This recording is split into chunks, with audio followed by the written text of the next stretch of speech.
बच्चे आगे जाओ, बच्चे दो ए राहे हक के शहीदों वफा की तस्वीरों तुम्हें वतन की हवाएं सलाम कहती हैं ए राहे हक के शहीदों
शहादत का जाम पी कर तुम रसूल पाक ने बाहों में ले लिया होगा अली तुम्हारी शुजाअत में झूमते होंगे हुसैन बागी ने इरशाद किया होगा तुमने खुदा की रज़ाएं सलाम कहती हैं ए राहे हक के शहीदों वफा की तस्वीरों तुम्हें वतन की हवाएं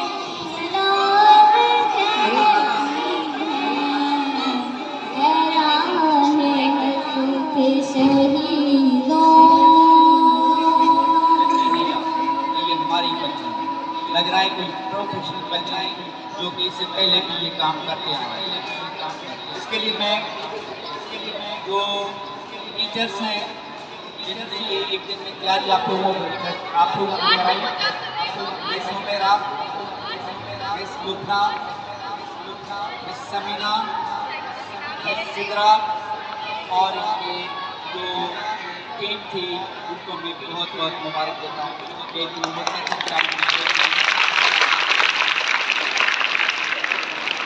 मुख्तसर टाइम में उन्होंने इतनी अच्छी तैयारी कराई।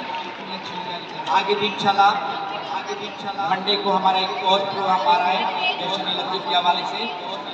मुझे उम्मीद है कि उस प्रोग्राम की भी तैयारी जो होगी वो बहुत अच्छी होगी। Thank you very much. अल्लाह हाफ़िज़।